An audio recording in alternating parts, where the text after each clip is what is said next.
Hi friends, నా మనసులో ఉన్న భావాలని షేర్ చేసుకోవాలని వీడియో చేస్తున్నా. తప్పుగా ఏమైనా చెప్తే క్షమించండి. ఈ రూపంలో చూస్తానని నేను కొన్ని సంవత్సరాల క్రితం నిధి దొరక్క అనంత పద్మనాభ స్వామి దర్శనం చేసుకున్నాను. అప్పుడు స్వామి మాలేసుకున్నాను అనుకోండి. అయ్యప్ప స్వామిని చూసి వస్తూ ఆయన్ని చూశాను. కానీ అప్పుడు ఈ విధంగా బంగారు కోటింగ్ వేసి ఉన్నటువంటి బంగారు గోపురం అయితే చూడలేదు. నేను ఇటీవల వెళ్ళినప్పుడు కూడా చూడలేదు. ఇది నిజమా కాదా అని చెప్పి ఈ ఇమేజ్లో చూస్తూ ఉంటే ఆశ్చర్యం కలుగుతూ ఉంది.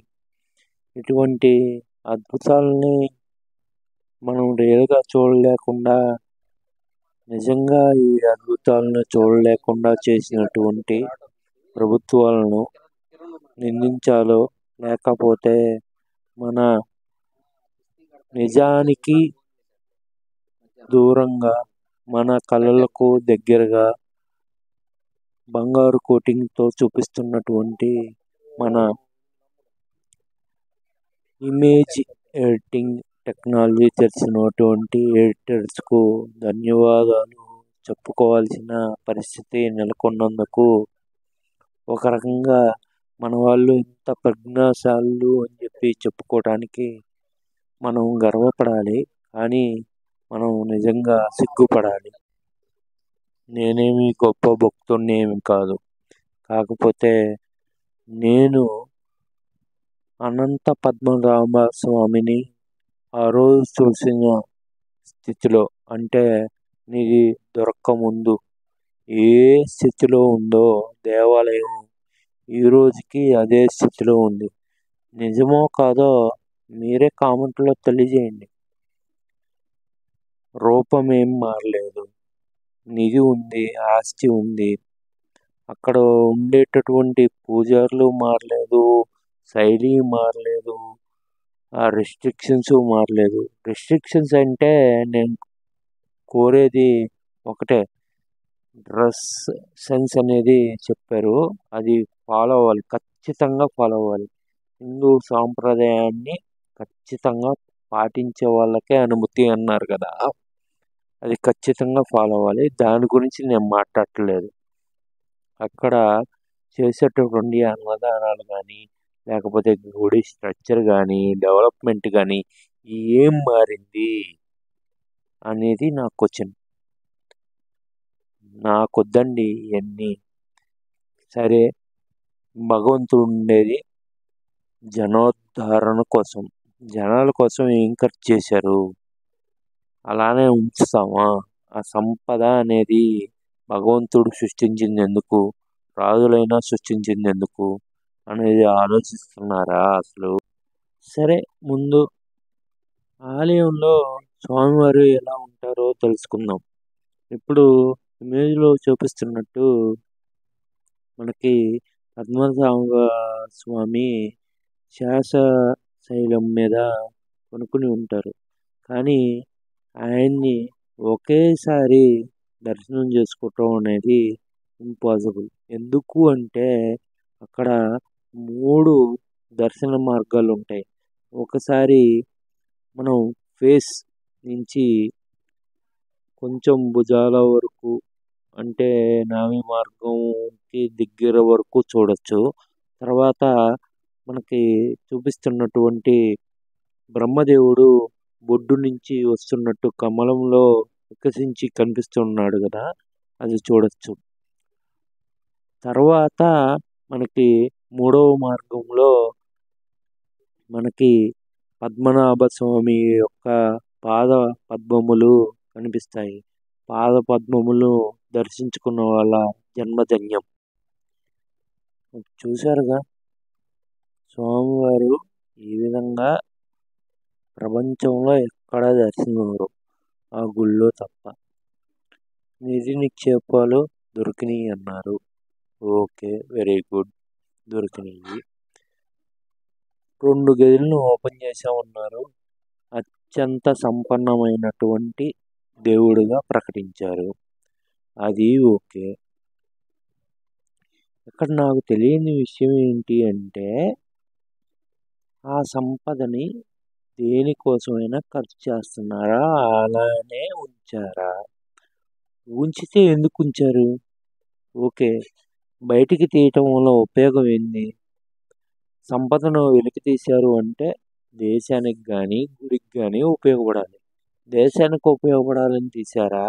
లేకపోతే గుడికి ఉపయోగపడాలని తీశారా? దేవుడికి ఖర్చు చేసుంటారేమో. గుడి బాగా డెవలప్ అయిపోయి ఉండిద్దేమో. తిరుపతి వెంకటేశ్వర స్వామిలాగా తాపడం చేపించుంటారేమో ఆ బంగారం గింగారంతో అని చెప్పి ఆశతో వెళ్ళా బ్రో. గుడి అయితే అలానే ఉంది, ఏం మారలా. కాకపోతే సెక్యూరిటీ పెరిగింది.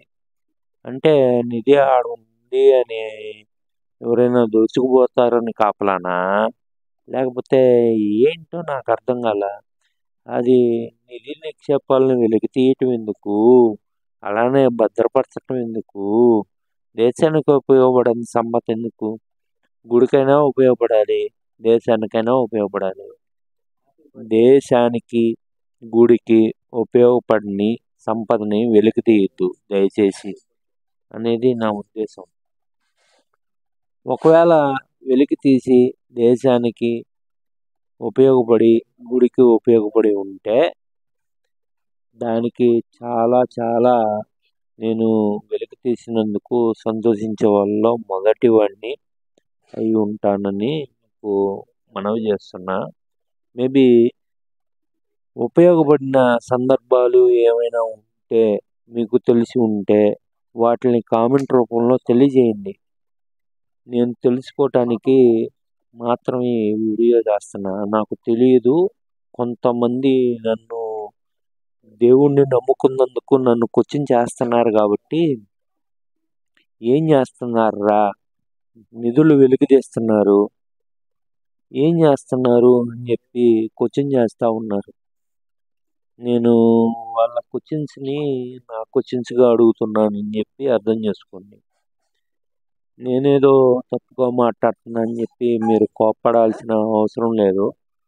నిధులను అయితే బయటికి తీయాలి, కాకపోతే అవి దేవుడికైనా ఉపయోగపడాలి, దేశానికైనా ఉపయోగపడాలి, కనీసం ఆ ప్రాంతీయ ప్రజలకైనా ఉపయోగపడాలి అనేది నా ఉద్దేశం.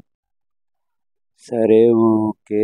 పద్మనాభ స్వామి ఆలయాన్ని ఈ విధంగా చూస్తున్నందుకు, కనీసం అలానే ఉంచినందుకు ధన్యవాదాలు.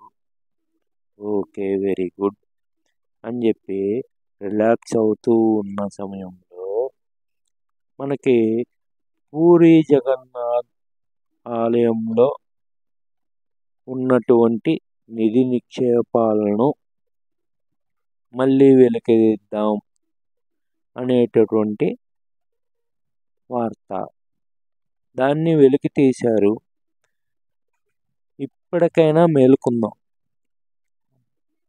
నిధి నిక్షేపాలను వెలికి తీసి ఏం చేస్తారు?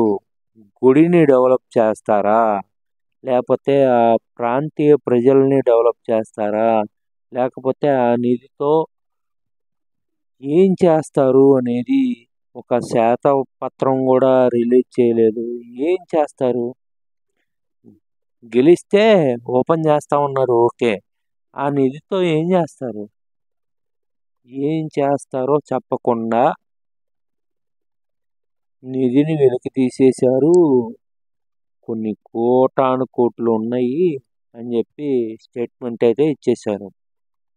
Okay, very good. నిధిలో దొరికిన సంబంధంతో మనం పూర్వం అనుభవించిన రాజభోగాలు అనుభవించాలని ఎవ్వరూ అనుకోరు. జస్ట్ మాకు ఇన్ఫర్మేషన్ ఏం జరుగుతుందో ఫుల్ ఫ్లెడ్జ్డ్ నాలెడ్జ్ అయినా ఇవ్వండి. నిధులు దొరుకుతున్నాయి, వాటిని ఏం చేస్తున్నారు? జస్ట్ గుడి కోసం ఉపయోగిస్తున్నారా? లేకపోతే ప్రజలకు ఉపయోగపడుతుందా? లేకపోతే దేనికోసం ఉపయోగపడుతుంది అనేది చేయండి. నెక్స్ట్ వీడియో దీనికి కంటిన్యూషన్. పూరి జగన్నాథ ఆలయంలో నిధి గురించి దాని గురించి కూడా ప్రశ్నిద్దాం ముందుగానే.